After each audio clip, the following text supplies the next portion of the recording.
Ukimtazama mwanaume mzuri kwa haraka haraka, unaweza ukaona kama ni mwanaume fulani mjinga, unaweza ukaona kama ni mwanaume fulani zoba, na unaweza ukaona kama ni mwanaume fulani ambaye amechanganyikiwa sana na wewe, hawezi kukuacha wewe. Yaani wewe kwa akili zako za haraka haraka, unaweza ukaona kama huyu mwanaume bila mimi hawezi. Huyu hata nimfanyie nini ataendelea kubaki kwenye maisha yangu. Lakini sio kweli. Mwanaume mzuri ni mtu mwenye moyo wa tofauti sana.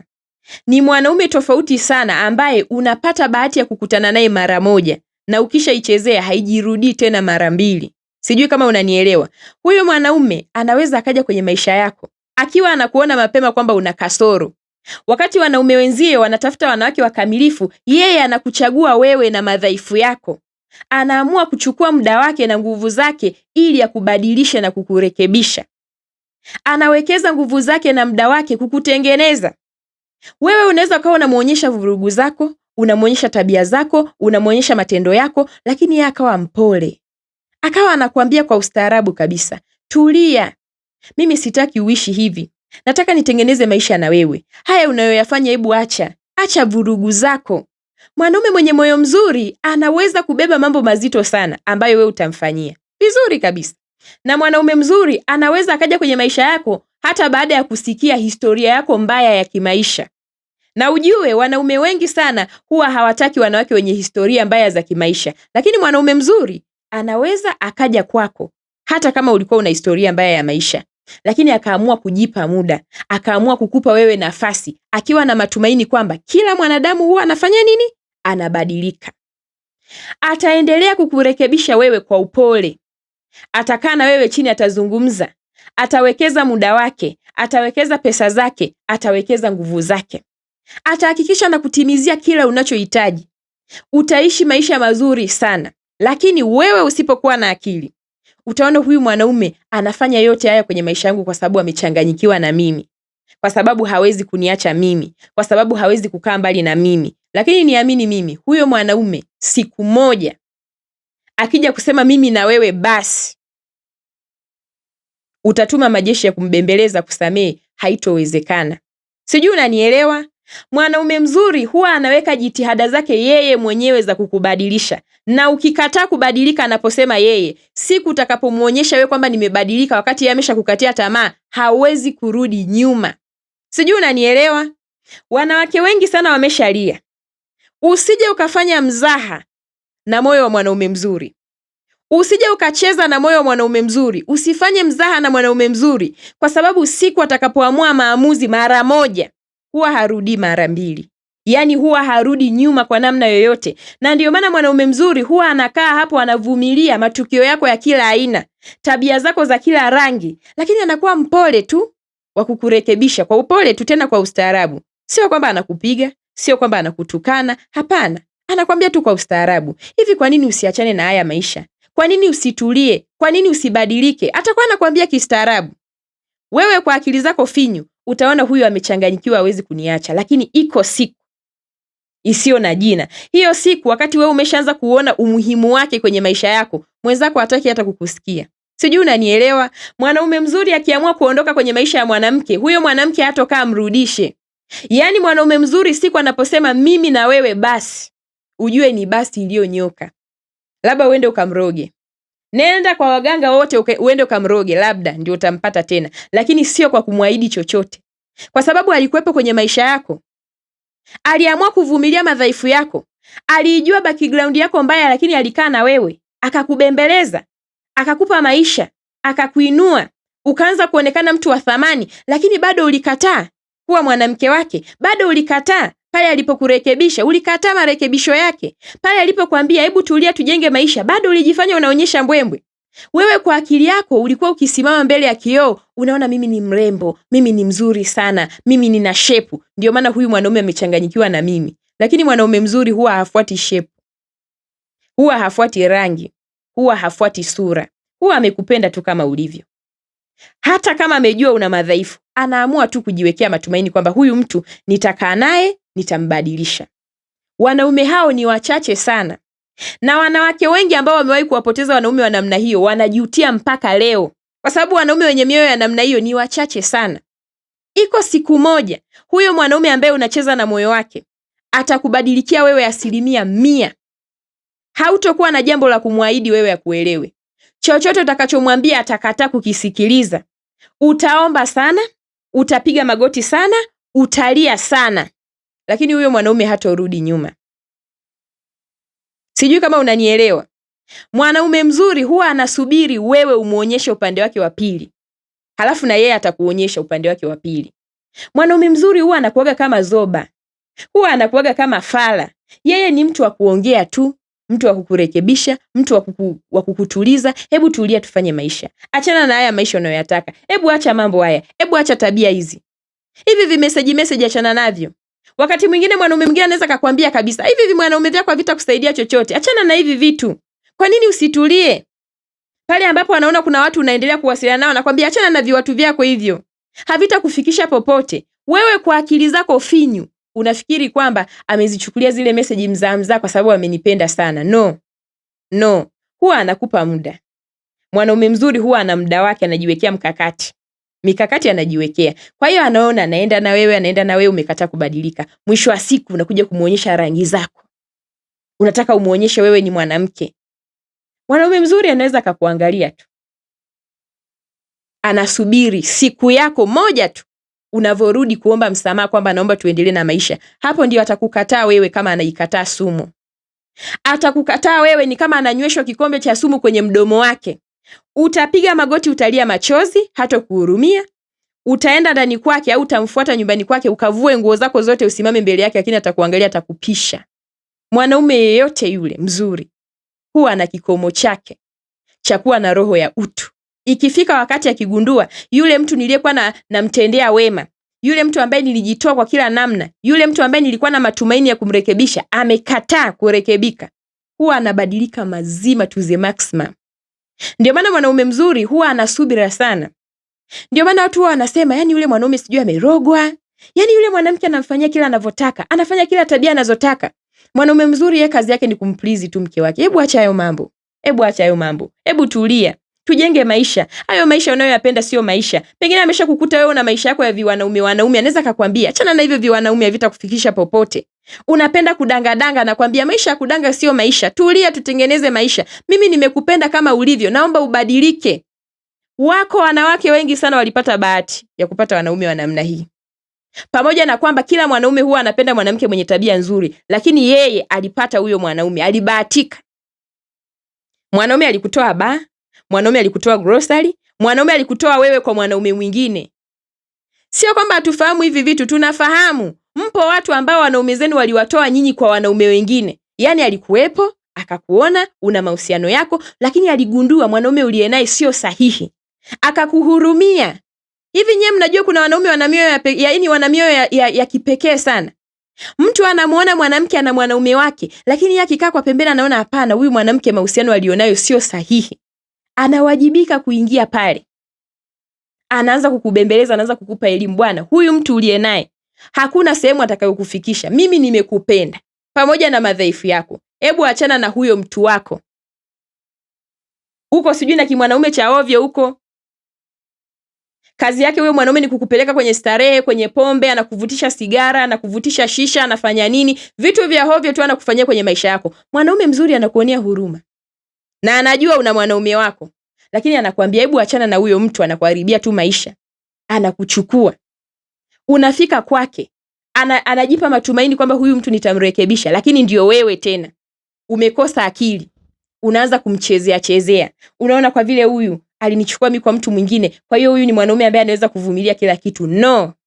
Huyo ni mwanaume mwenye huruma. Ni mwanaume mwenye upendo wa kujitoa. Hebu fikiria wewe. Kuna mwanaume gani atakukuta wewe uko na mwanaume mwingine akwambie huyu mwanaume uliye naye sio sahihi. Hebu achana naye, mimi nimekupenda, naomba nikubadilishie maisha. Mwanaume gani ambaye anaweza kufanya hicho kitu? Mimi naomba nikwambie kitu leo. Sio kila mwanaume ambaye huwa anakuja na hizo kauli huwa anakuwa tapeli. Mwingine huwa anakuwa ni mwanaume wa kweli kabisa mwenye huruma na utu.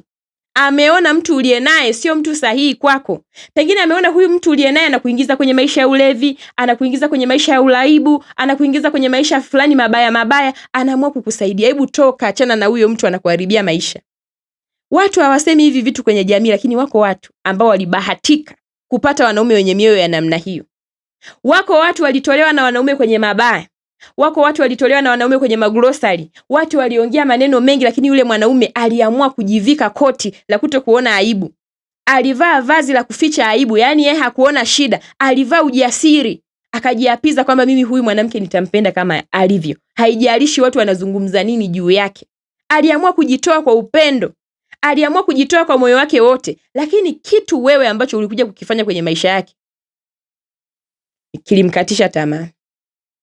Siku unapokuja kurudi, nimetambua umuhimu wako, naomba unisamehe, tuendelee na maisha, nimekubali kutulia kama ulivyokuwa ukisema. Huyo mwanaume hayupo tena. Ameshakufuta wewe moyoni mwake mazima. Naomba niwaambie leo wanawake, wanaume ni watu wenye roho nzuri sana. Wanaume ni watu wenye mioyo ya huruma. Wanaume wengi wamekuja kuumizwa na wanawake ambao waliwatoa sehemu ambayo hakuna mtu alikuwa anawatazama. Wanaume wengi sana wamekuja kuumizwa na wanawake ambao waliwatoa sehemu ambazo watu wengine walikuwa wanaonea kinyaa. Watu wengine walikuwa wanawadharau, watu wengine walikuwa wanawashusha, watu wengine walikuwa hawaoni wa thamani. Lakini yeye alimchukua huko ambako watu wengine walikuwa hawamuoni. Leo hii amekaa naye mwanamke, amempendezesha, amemng'arisha, mke anaota mabawa, anapeperuka. Wanawake, mimi naomba niwaambie tu kweli. Ukibahatika kupata mwanaume atakaye kusitiri na aibu yako na madhaifu yako na historia yako mbaya ya maisha uliyoipitia, ndugu yangu tulia. Hakuna kitu chochote utakachokipata wewe huko nje. Hata leo hii ukaamua kuondoka kwa huyo mwanaume kwa kutaka upate uhuru, utakuja kuujutia huo uhuru. Maisha huko nje ni magumu sana. Ukipata bahati ya mwanaume mmoja ambaye atakupenda wewe kama ulivyo, usije ukaipoteza. Usije ukacheza na hisia za huyo mwanaume. Usije ukamchezea gemu mwanaume mzuri. Hilo gemu utoshinda. Machozi utakayoyatoa kwenye maisha yako, utatamani urudishe muda nyuma urekebishe kilichotokea. Lakini huyo mwanaume hatakuelewa. Ifike mahali wewe mwanamke ujue, hata ungeishi wapi, hakuna chochote utakachokipata kwenye maisha yako. Kitu muhimu kwenye maisha yako ni kupata mwanaume ambaye anakusitiri wewe. Mwanaume ambaye anakuokota na hali yako ulionayo. Wengi wetu hapa wanaume zetu wametutoa kwenye hali ambazo hakuna watu walikuwa wanatutazama. Hakuna watu walikuwa wanatuona wa maana. Hakuna watu walikuwa wanatuona wa muhimu, lakini leo sisi ndio wa kwanza kuzisumbua ndoa zetu. Lakini sisi leo ndio tunawasaliti waume zetu. Lakini sisi leo hii tunawafanya waume zetu wakae walie machozi, wajutie ile siku ambayo walijitoa kwa moyo wote kutuchukua na hali zetu tulizokuwa nazo. Wanawake, ifike mahali tujitafakari. Unapoamua kufanya vitu fulani kwenye maisha yako, kumbuka huyo mwanaume alikokutoa. Kaa chini, fikiria. Hata inapotokea huyo mwanaume amekukosea, kumbuka huyo mwanaume alikokutoa. Na yeye ni binadamu, hajakamilika, lakini fikiria hata yeye alikutoa wewe wapi. Wanaume wengi sana wamelizwa na wanawake. Mtu alimtoa mwanamke mbali. Mwanamke alikuwa analalamika hali yake mbaya ya kimaisha. Mwanamke alikuwa analia familia yao uwezo ni duni. Mwanaume alikuchukua akakupeleka chuo, akakusomesha, akakufanyia kila kitu. Leo hii umemaliza chuo, unamwambia mwanaume wewe sio hadhi yangu. Mwanaume alikuokota, akakusomesha, akakutafutia na kazi. Leo hii umeshika pesa, unasema wewe sio mwanaume wa hadhi yangu. Unampiga tukio kubwa. Huyo mwanaume anabaki na majuto kwenye maisha yake. Nataka niseme kitu kimoja. Wanaume wengi wazuri waliharibiwa na wanawake. Sisi wanawake, sisi ndio tuliosababisha wanaume wengi kubadilika kuwa na roho mbaya. Kuna wanaume walishajitoa kwenye maisha ya wanawake kwa kiwango kikubwa, lakini malipo walioyapokea ilikuwa ni funzo kwenye maisha yao, walinyosha mikono. Mwanaume huyo aliamua kujutia, kaona kweli kuwa mwema haifai. Mimi mwanaume acha nikae kwenye sifa zangu za kiume hizi mbaya zinanifaa. Nilijitahidi kuwa mwema kwa huyu mwanamke, lakini mwisho wa siku kitu alichonilipa Mungu ndo anajua. Wanaume wengi wazuri wamelizwa, wameumizwa na wanawake. Wengi wamebadilika kuwa na roho mbaya kwa sababu ya wanawake. Wengi wao hawakuwa na roho mbaya, walikuwa ni watu wazuri kabisa, watu wenye utu kabisa. Mwisho wa siku mwanamke ndo alimfanya mwanaume aone kumbe kuwa na roho nzuri ni upuuzi. Mimi mwanaume kujidai mwema ni upuuzi. Afadhali mimi mwanaume nikae kwenye sifa zangu hizi za kusemwa. Wanaume wengi sana wako kwenye hizo trauma, hawajahili. Leo hii wanawatesa hata wanawake wazuri kwenye maisha yao. Kuna baadhi ya wanaume wamebahatika leo hii kupata wanawake wazuri kabisa, lakini anashindwa kuhili ile trauma. Kile kitu ambacho alifanyiwa na yule mwanamke ambaye alimpenda sana, aliwekeza muda wake, aliwekeza nguvu zake, aliwekeza pesa yake, aliwekeza subra yake, kwamba alimpa nafasi huyu mwanamke labda siku moja atabadilika. Aliumizwa na yule mwanamke ambaye alimwekea tumaini kubwa. Pamoja na watu kuwa wanamkataa yule mwanamke kwa tabia zake na wengine kumshawishi kwamba usiwe na huyu mwanamke, aliamua kujitoa. Leo hii mwanamke yule yule ambaye alifanya watu wote wamcheke anapomuoa, watu walimshauri sana kwa kumwambia achana na huyo mtu, leo hii huyo alikuja kumpa machozi. Mwanaume yule alikaa kitandani akalia usiku kucha kwa muda wa wiki 2, kwa muda wa wiki 3, halali usingizi. Mwanaume hatakuwa yule tena. Hatakuwa yule tena, lazima atabadilika kuanzia hapo. Wanaume wengi sana walikuwa watu wazuri, walikuwa ni kondoo, lakini wengi wao sasa hivi wamevaa ngozi za mbwa mwitu. Na sio kwamba ni mbwa mwitu, ni kondoo, lakini wameamua kuishi hayo maisha. Wamechagua maisha ya kuwa wanaume wabaya kwa sababu hawaoni maana ya kuwa mwanaume mzuri. Malipo ya kuwa mwanaume mzuri ni malipo ya yeye kuegama kwenye kitanda chake akalia usiku kucha bila kupata usingizi. Hebu jamani, fikiria hata ungelikuwa ni wewe.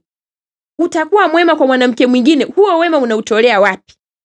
Najua wanaume wengi hapa leo hii wanahitaji kupona maumivu ambayo wanayo ndani ya mioyo yao, kwa sababu walishawahi kuwa watu wazuri, lakini waliishia kuumizwa na kulizwa na hao wanawake ambao waliwaonyesha uzuri walionao. Huyo mwanamke alimfanya adharaulike kila kona. Kila mtu alimwambia huyu sio mwanamke wa kuoa, huyu mwanamke hakufai, lakini alikung'ang'ania. Akakwambia kabisa, mimi ninatumaini kwamba kila binadamu anabadilika, lakini ndio wewe ambaye alikuwekea tumaini. Ulikuja kumfanya akalia usiku kucha akiwa amegama kwenye kitanda. Alishindwa kutoka nje akawatazama hata wale watu usoni waliokuwa na mshauri kwamba usimuoe huyu mtu, kwa sababu aliona aibu imenipata mimi, nimevuliwa nguo mimi, nimedhalilika mimi. Leo hii mwanamke niliyempenda ameruhusu maadui zangu wapate sauti mbele yangu. Mwanamke, unaruhusu mwanaume wako achekwe na maadui zake ambao walikuwa na mshauri asikuoe wewe, na akili zako timamu kabisa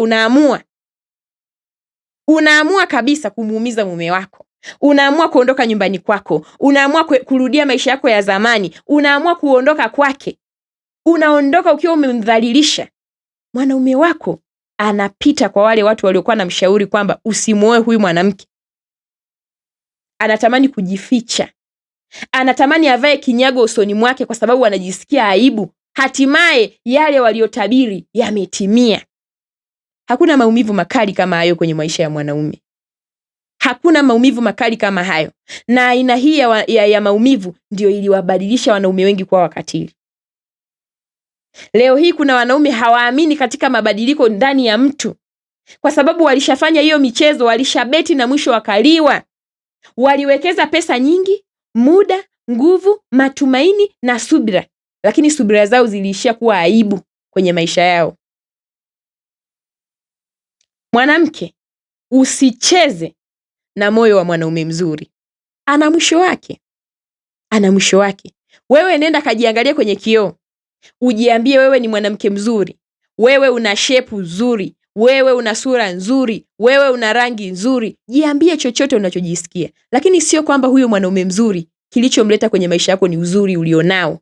No, sio kweli. Kama ingelikuwa ni uzuri ulionao, wazuri ni wengi sana. Lakini kwa nini alikuchagua wewe pamoja na madhaifu ulionayo? Hilo ni swali la kukaa chini ukajiuliza. Najua leo hii kuna wanawake wanaumizwa na wanaume kwa sababu wanalipiza makosa ya wanawake wengine walioyatenda kwa hao wanaume. Wanaume 100% wako na hii trauma wanatembea nayo. Ndio maana leo hii kwenye jamii zetu watu wamekuwa wakipiga kelele, wanaume wana roho mbaya, wanaume sijui ana nini, lakini wengi hawakuwa na roho mbaya kiuhalisia. Wengi walibadilishwa na wanawake, na ndio maana wakaamua kuvaa ngozi za mbwa mwitu, lakini ni kondoo kwa ndani vizuri kabisa. Lakini sasa hivi wameamua kuwa mbwa mwitu mazima. Wamebadilisha utambulisho wao wote. Akikumbuka maumivu aliyopitishwa na yule mwanamke ambaye aliwekeza upendo wake na kila kitu, mwanaume anaona, nilikuwa nafanya upuuzi, nilikuwa napoteza muda, ningeendelea tu na maisha mengine. Sijui kama unanielewa. Kwenye jamii zetu ifike mahali tusiwatazame wanaume kama ni watu wabaya. Tutazame na chanzo cha wanaume kuwa watu wabaya. Wengine hawakuwa watu wabaya, lakini walibadilishwa na maumivu. Kuna watu hapa ukikaa ukasikiliza stori zao za mahusiano, hata wewe utadondosha machozi. Mwisho ulivyofikia wa huyo mwanamke mzuri aliyompenda, yani huyo mwanamke aliyempenda, mwisho wake kitu alichomfanyia, hata wewe utashangaa. Wanawake tuna roho mbaya kuliko hata unavyofikiria. Baadhi ya wanawake wamekosa utu, lakini ukiwaona kwa nje wanawake wanavyovaa ngozi za kondoo, huwezi ukawadhania. Lakini kwa ndani ni mbwa mwitu. Walishararua mioyo ya watu, walishaondoka na damu za watu, wana damu kwenye mikono yao. Kuna wanaume walishararua mioyo yao huko, wanatembea na laana za maumivu ya hao wanaume. Sijui kama unanielewa. Lakini jamii haiamini katika mwanaume. Jamii haimtetei mwanaume. Jamii haimwonei huruma mwanaume. Lakini kiukweli wanaume wengi sana waliwahi kuwa wazuri, tena wanaojitoa kwa kila namna.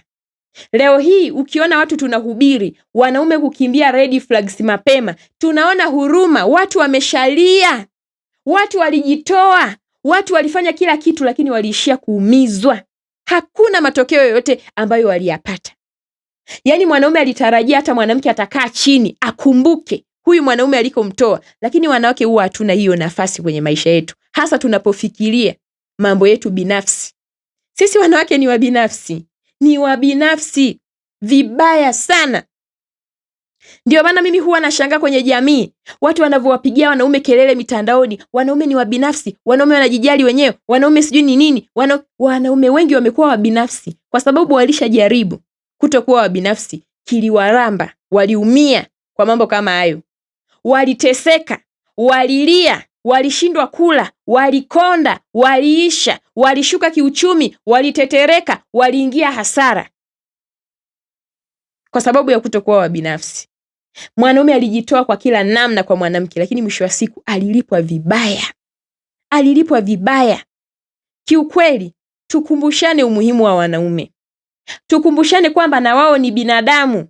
Tukumbushane kwamba na wao wana mioyo. Pamoja na kwamba huwa tunakaa tukiwasemea vibaya, lakini hata wao zipo changamoto nzito ambazo wanazipitia, ambazo zinabadilisha utambulisho wao. Mwanaume anaamua kujitoa kuwa mpole, kuwa mstaarabu, ananyoka kwa mke wake, lakini mke anayenyoka kwa ajili yake anakuja kumuonyesha, hapa hata unyoke, mimi siwezi kukusikiliza wala kukuelewa. Mwanaume ananyoka kwa kila asilimia, anakuja kusalitiwa na mwanamke ambaye amenyoka kwake. Hivi nyinyi kweli, fikiria huyu mwanaume aliamua kujitoa, akaacha wanawake wote, akaacha kila kitu, akaacha usaliti, akawa amenyoka na mwanamke, lakini yeye ndo akawa ananyanyaswa na mwanamke. Yeye ndo analizwa na mwanamke. Yeye ndo anachanganywa na mwanamke. Yeye ndo anakondeshwa na mwanamke. Yeye ndo anamsujudia mwanamke. Yeye ndo anampigia magoti mwanamke akilia kwa uchungu ampunguzie adhabu. Mwanaume hawezi kuwa yule tena. Naongea haya kwa sababu nimeona wengi sana wa wanaume, yani wanaume wengi sana, ukiwaangalia na ukisikiliza story zao wakikwambia, wengi sana wako na trauma. Wako na trauma ambazo walifanyiwa vitu fulani na wanawake ambao walijitoa sana kwao. Alimpata mwanamke mmoja, akampenda, akajitoa kikamilifu, lakini yule mwanamke alichomlipa ndio hicho ambacho kimemtengeneza huyu mwanaume wa leo. Mwanaume ambaye anaonekana ni mgumu, mwanaume anaonekana ni shujaa, mwanaume anaonekana ni mbabe, mwanaume anaonekana ni mkatili, lakini ndani yake ni mtu mzuri sana. Hakuna mtu ambaye huwa anafanikiwa kuuchimba huu kweli ndani ya wanaume na akaufahamu. Lakini mimi leo nakwambia, wanaume na wao ni watu very soft. Lakini wengi wao wamejivisha magamba tu ili kutishia. Wanaume leo hii wanakuwa wakatili kwa sababu wanataka kutishia mamlaka yao iwe juu, kwa sababu aligundua nikijishusha sana naumizwa na mwanamke. Lakini sio kwamba huyu mwanamke aliyempata sasa hivi kwenye maisha yake ni mbaya, no. Lakini ile imani tu ya kuwa mwanaume mzuri kwenye maisha yake ilishatoweka. Haamini tena katika kuwa mwanaume mzuri. Sijui kama unanielewa. Kwa hiyo mimi bado nitaendelea kusimamia msimamo wangu. Mwanaume yeyote yule ni afadhali akatae red flags mapema kuliko kuingia kwenye mahusiano na mtu ambaye atakuja kumbadilisha yeye kimtizamo, kimaono, kiakili, kifikra na kitabia. Ni afadhali mwanamume amuignore mwanamke mapema akishamwona na tabia mbaya kuliko kwenda kumvumilia mwisho wa siku akatoka akiwa sio yeye. Yule mwanamke akaua uhalisia wa huyu mwanaume. Wanaume wengi sana walishauriwa uhalisia wao na wanawake waliowapenda. Sijui unanielewa? Wanaume wengi uhalisia wao uliuliwa na wanawake waliowapenda kwa namna walivyowatendea. Vitu walivyolipwa ndio vimemtengeneza kuwa yeye huyu ambaye unamuona leo. Lakini hakuwa hivyo. Huyo mwanaume hakuwa mkatili, huyo mwanaume hakuwa na roho mbaya, huyo mwanaume alikuwa na utu vizuri kabisa. Alikuwa ni mwanaume mzuri kabisa, lakini huo utambulisho wake mzuri uliishia kwa yule mwanamke mzuri aliyempenda. Yule mwanamke ambaye yeye mwanaume alijaribu kuwa mzuri kwake, ndio yule ambaye alifuta utambulisho mzuri kwa mwanaume, akamtengeneza mwanaume huyu sasa hivi mbaya. Sijui kama unanielewa. Naomba niseme ukweli. Wanaume wazuri wapo wengi sana. Na hata hawa leo hii wanaonekana wabaya walikuwa wazuri, lakini wote walifundishwa kuwa wabaya na wanawake waliowapenda. Asilimia kubwa wanaume sasa hivi wanakubali tu kupokea lawama. Na ndio maana utaona mara nyingi wanasema lakini mngewajua wanawake, kwa sababu watu wanapitia mambo ndani ya mioyo yao wanatamani wangesema. Mwasikie at least akupe story mwanamke alimfanyia nini, hata wewe utashangaa. Mimi nasema jamii tuamke. Masuala ya kuwaona wanaume kama ni watu wenye roho mbaya, masuala ya kuwaona kama wanaume ni watu wakatili, sio sahihi. Tunawatuhumu wanaume, tunawatwisha mizigo, lakini wengi wao wako na trauma. Wengi wao wako na maumivu, wengi wao wako na mateso, wengi wao wanataabika. Hata wao sasa hivi hali walizofikia watamani kuwa nazo, lakini kujitoa huko hawawezi. Mwanaume akipata mwanamke hata kujitahidi kuwa mwanaume mzuri, anaona kabisa hiyo nguvu naitolea wapi? Nilishaumizwa mpaka nikakoma. Leo hii nirudi tena kule ili nikaumizwe tena. Mwanaume huwa hana nafasi ya kutoa hiyo. La sivyo mwanaume anatakiwa kusaidiwa. Kisaikolojia hayuko sawa. Na wanawake wengi sana leo hii mnaishi na aina hizi za wanaume huko ndani kwenye nyumba zenu, mmeolewa nao. Hawa wanaume utambulisho wao ulishakufa.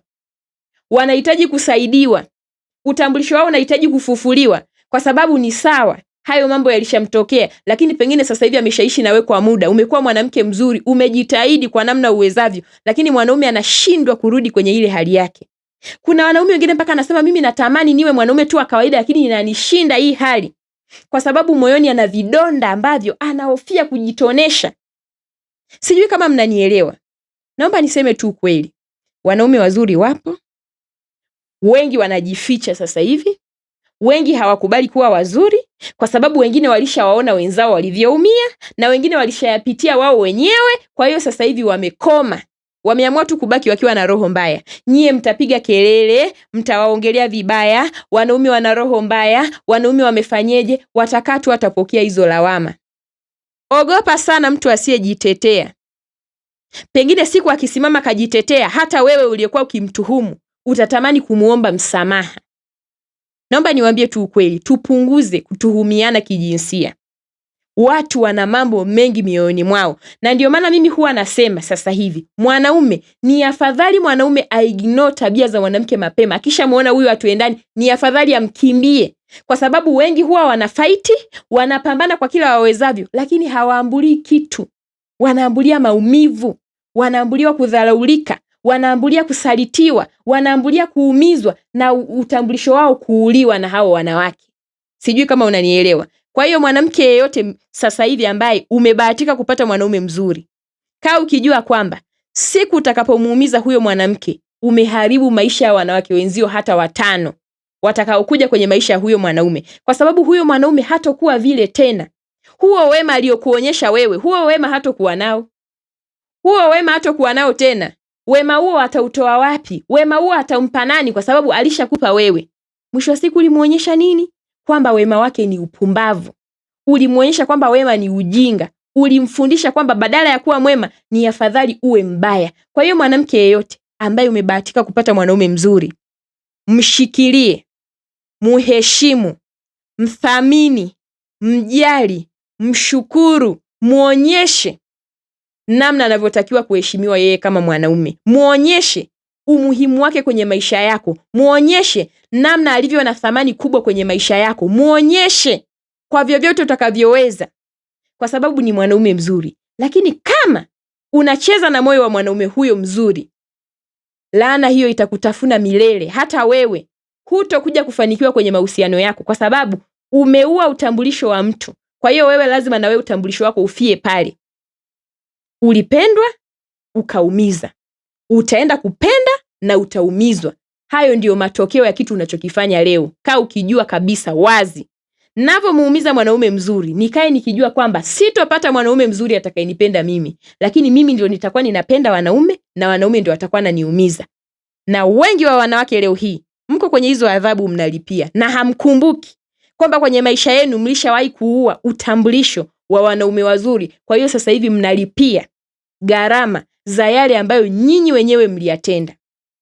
Niseme tu, mwanamke yeyote, kama umepata mwanaume mzuri, usicheze na moyo wa mwanaume mzuri.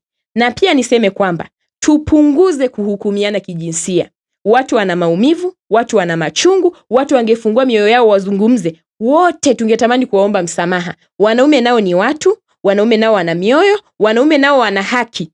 Kuzaliwa wanaume isiwe jambo la wao kutupiwa mizigo, huku watu tukisahau kutazama chanzo. Na wao ni binadamu, wana haki ya kuthaminiwa, wana haki ya kuzungumziwa vizuri, wana haki ya kupendwa, wana haki ya kuonekana ni watu wazuri katika jamii. Sio hivi inavyoenda watu kuhesabia wanawake kama ndio watu wenye haki pekee. Hata wanaume pia wana haki ya kujadiliwa vema na jamii, wana haki ya kuhurumiwa na jamii, wana haki ya kusikilizwa na jamii, wana haki ya kuonekana pia hata wao wanaweza kukosewa.